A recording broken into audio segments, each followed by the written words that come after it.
Hey guys, what's up? It's Thaddeus sending out a first video here for Mecca and the Cancun Mastermind, and why I signed up. I know I sent that post out before, but first off is the people. I've been to a lot of business conferences in my day, and they're just the amount of people that you get to meet, you get to chat with, and you get to talk with are going to help build and shape the future. The second one is obviously relationships that you can build. There's been a pretty strong and passionate group of individuals on the Facebook threads and the Facebook groups, and it's going to be cool to see everyone there and get to meet everyone and build those relationships and build those connections.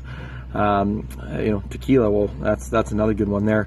We're down in Mexico, looking forward to hopefully have some El Compadre down there to do a couple shots of that.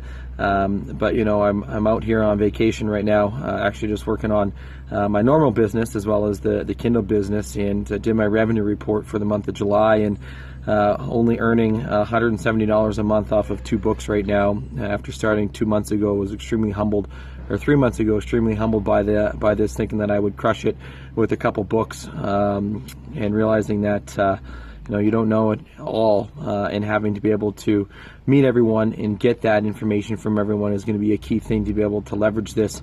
But also, while being on vacation here, seeing all the homes that are around the lakes, and to be able to have a lifestyle in which you can be there and enjoy your time and work an hour or two a day and then enjoy the rest of the time in the sun. So I'm looking forward to meeting everyone there, and having, maybe if you like some of these, having a couple of those. So cheers, we'll see you there.